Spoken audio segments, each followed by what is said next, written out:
Good evening. This is the March edition of True North, Operation City on the Hill television. I'm your host, Robert Maynard. And tonight I want to talk about the harmony of religion, reason, and faith and reason in the period of time during the American Enlightenment. Now, the American Enlightenment took place in the run-up to the American Revolution. And unlike the French Enlightenment, which there was a hostility between science and religion, faith and reason. In the American Enlightenment, the leaders who were the leaders of the Enlightenment and the leaders who were the leaders of religious movements were the same people. A lot of them the same people.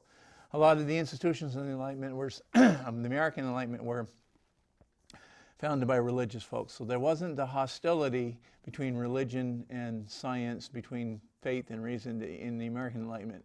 This was also true of the Scottish Enlightenment, which the American Enlightenment picked up a lot of its trends from. Now, I want to talk about the Enlightenment and the Great Awakening, two contemporaneous movements that were going on around the same time, right about the time of the lead up to the American Revolution. And one was more of a movement based on faith, and one was more of a movement based on reason. But they had complementary goals. Now, the American Revolution was fought for the purpose of realizing the ideal of liberty. And in the realization of liberty, they held on to certain truths. They believed that truth and liberty were related. That's why in the Declaration of Independence they talk about when in the course of human events it becomes necessary for one people to sever the bonds that connect them to another.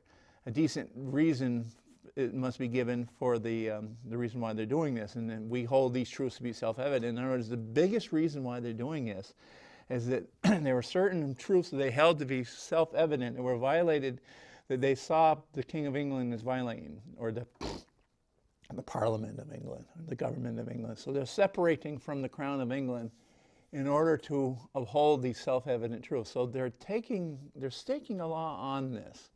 And in the scripture there, it also tells them, and a lot of these were well read in the Bible. The relationship between truth and liberty is very close. It says that you shall know the truth, and the truth shall set you free. So they put a very close, tight relationship between truth and liberty.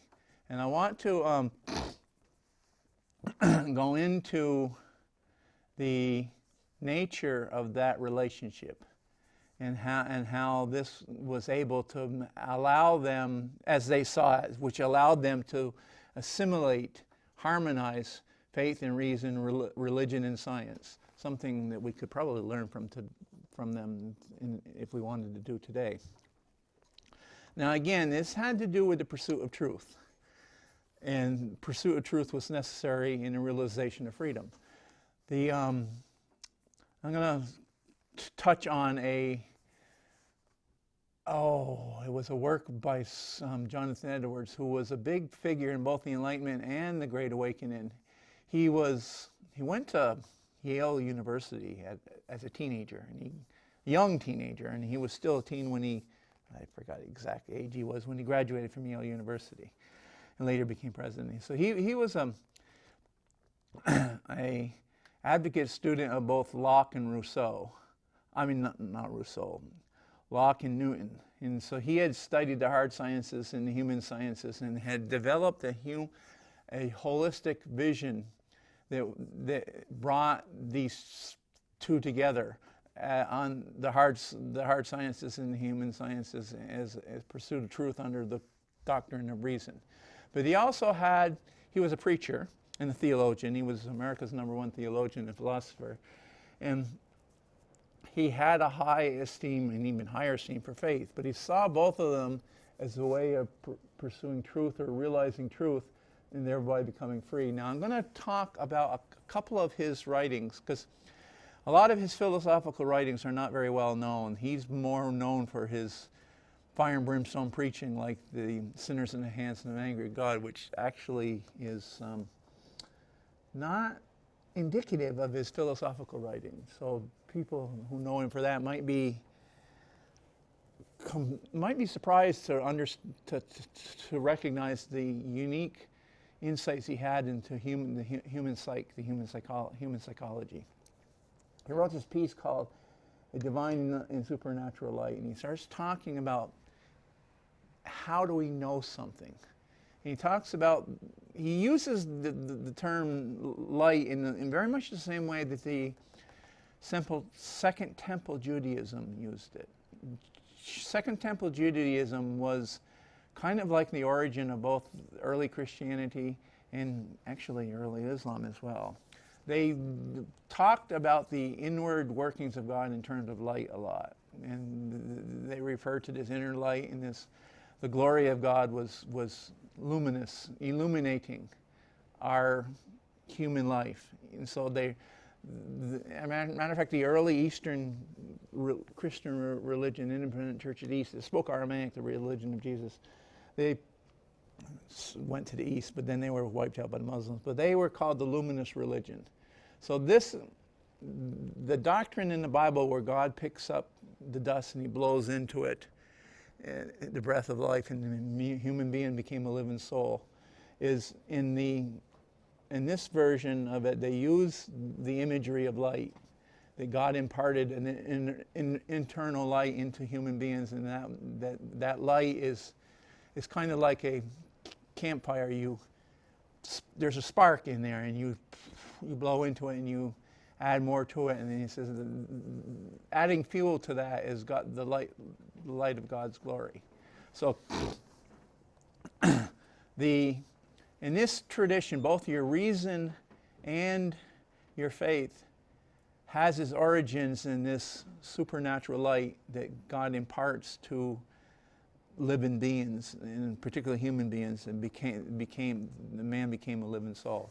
So I want to talk about Jonathan Edwards' view of this for a minute. And Jonathan Edwards, he wrote this book called, it was a essay or treatise, A Divine and Supernatural Light. And he's referring to the story in the Gospels where Jesus says to his disciples, "Who do men say that I am?"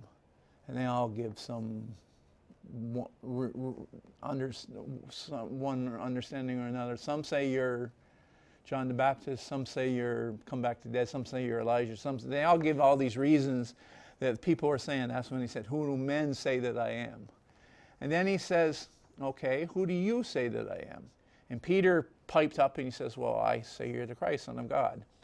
And interestingly enough, it wasn't so much the answer as the source of that answer that he was interested in. He said, "Blessed are you, Simon Peter, for flesh and blood did not reveal it to you, but my Father is in heaven." In other words, Peter wasn't just repeating something he had heard from other people.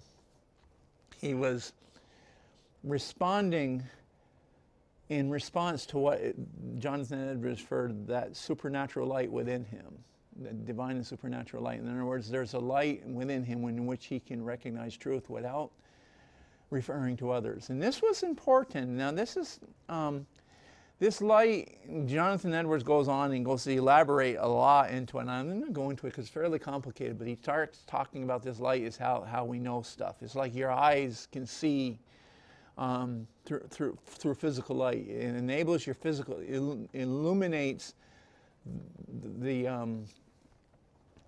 environment around you, so your physical eyes are able to perceive. Well, the mind's eye, or the nous, is able to see by the spiritual light. And so your reason, your capability to understand is a result of this light, but also so is your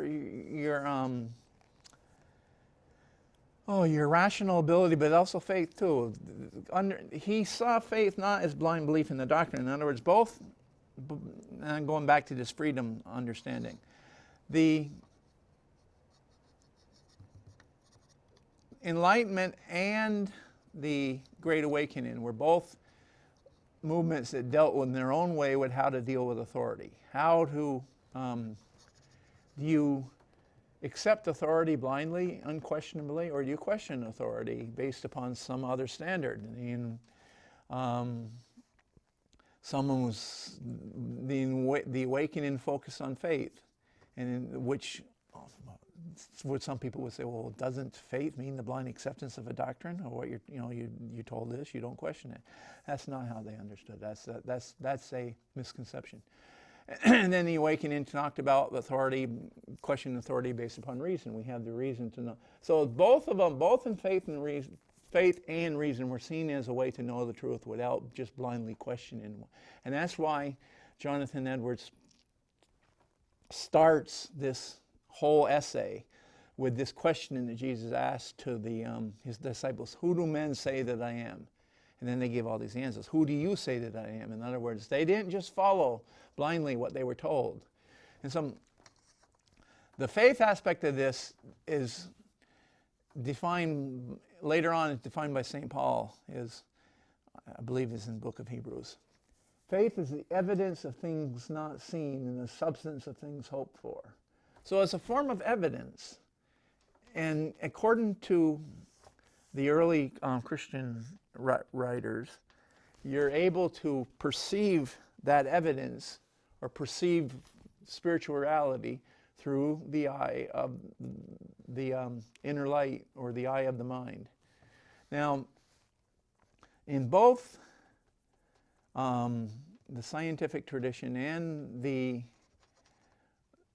religious tradition, there is a problem with your mind being, there's a problem with they both look down upon superstition. Contrary to what people believe, the religious tradition has its own problems with this, because they talk about there's a muddled form of religion and there's true religion. And then the scientific tradition looks down on some people if they don't make the distinction, they brush religion, they put it all in one category and see it, that's superstition. So you got muddled minds mumbling along superstition, which supposedly enlightenment came to help us overcome. Well, there is some truth to that if you understand it properly. And the superstition comes when the mind is clouded by emotions, and the emotions are not pulling together under the same force along with mind. Now I want to touch upon this, because this is something that the Christian tradition shares with Greek thought. Your intellect, emotion, and will has to be united and focus in the same direction in order for the soul or the psyche to be functioning properly. When the emotion is a powerful force, and when it gets in the way, it goes counter to intellect, it can produce all kinds of problems. And that's why Plato was focused on these approaches to education, which are going to steer the emotion, the passions, into the love of the good. So he talked, in Plato's writings, you had this, in his educational writings, you had this, the ladder of love. He talked about the relationship between beauty and love, that beauty attracts love and love accentuates beauty. And that you start off with looking at a beautiful body and you're attracted to it. And then eventually you notice there's more than one beautiful body. You're attracted to that too. So that gives you an appreciation for beauty itself. Rather than a particular beautiful body, your appreciation hopefully becomes an abstraction towards beauty itself. And then as you go along, you start to recognize that maybe in patriotism, love of country, you start to recognize the beauty of some of the laws of your country. And then you recognize, well, some of these other countries have nice laws too, if they correspond to justice. So you start to recognize the beauty of justice or goodness. And then as you get, you become more mature and you're studying. And there was this movie years ago called A Beautiful Mind. It was this mathematician, and he was studying mathematics, and he was really passionate about mathematics. And they referred to the movie was called A Beautiful Mind. So people can see a certain beauty in the truth of academic pursuit. So there's a certain beauty in truth, justice, goodness, And you see that there's a beauty in that. And so according to Plato, the ultimate good, that if you come to love the good,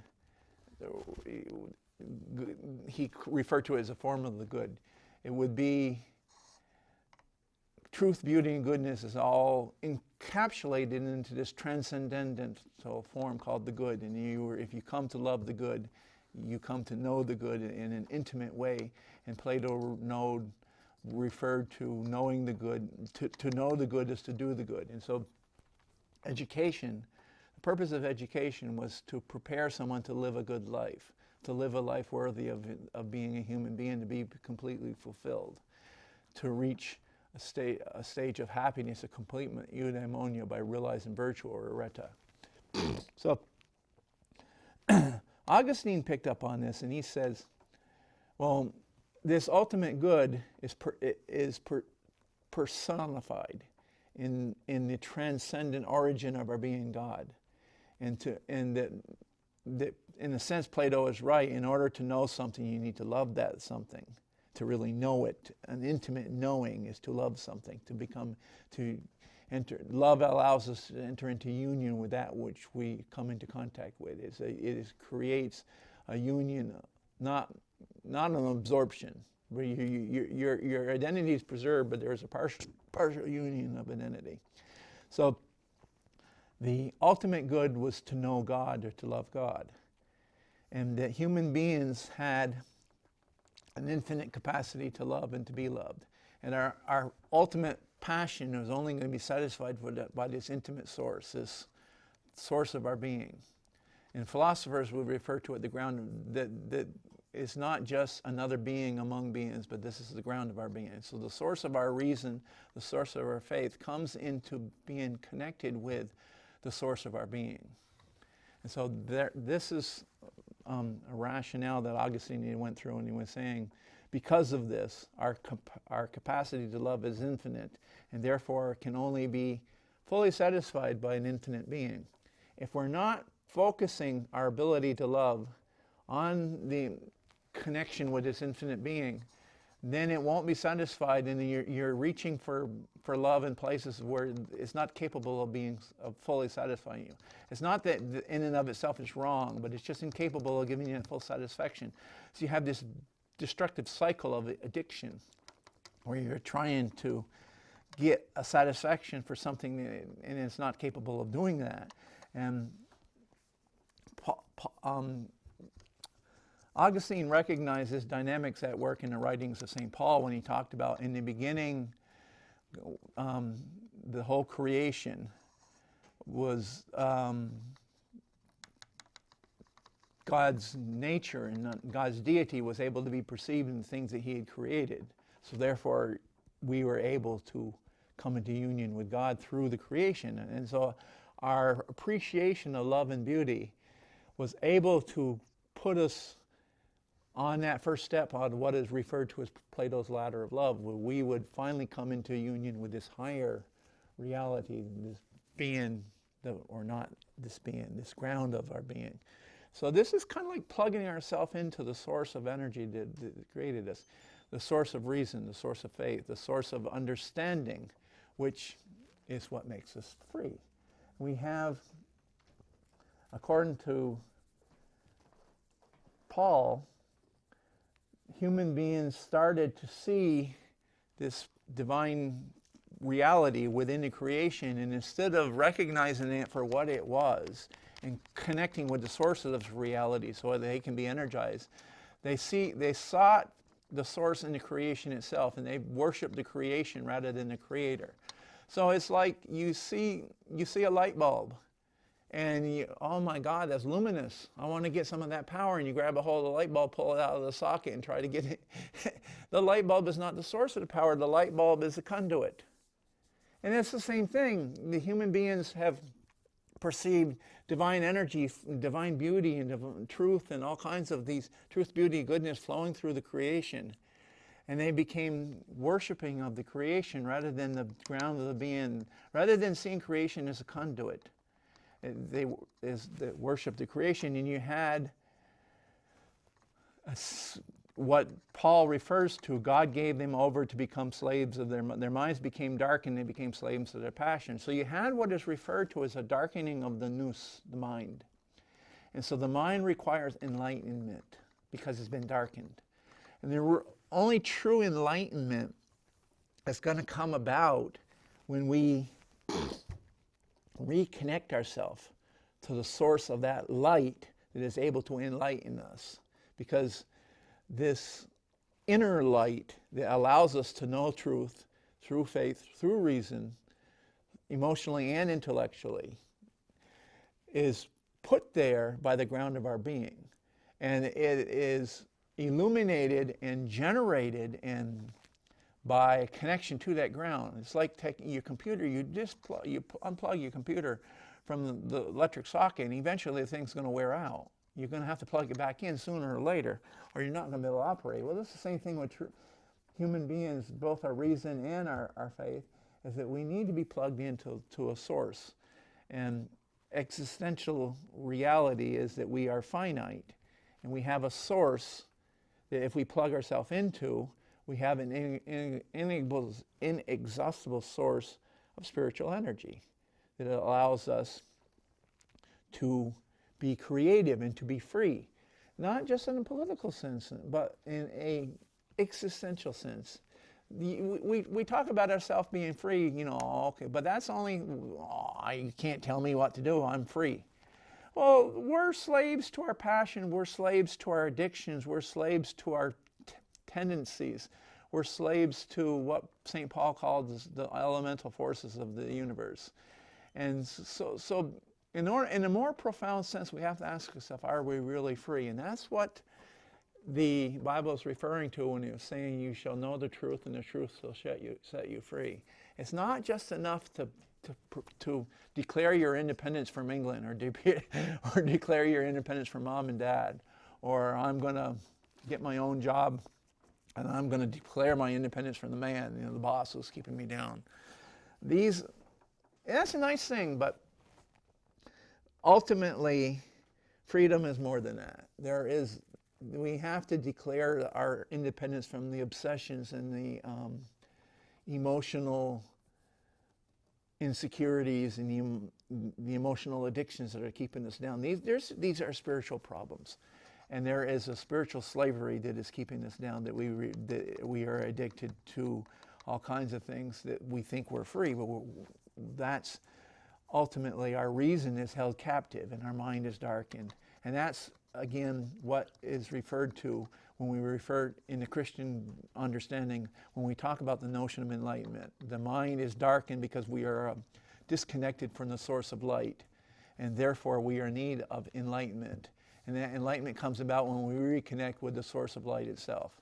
So this has been the March edition, and I bring this about of Shining City on a Hill. I bring this about because we're going to be talking more and more about what it's going to require to progress and be successful in the information age. And I think a union of faith and reason, and overcoming superstition, and overcoming a narrow approach to reason, and enlighten both of them, it's going to be necessary as we go forward and make the fullest opportunity that we can in this upcoming information age. So thank you very much, and we hope to see you next time. We'll go a little bit further into this. Have a nice night, and take care.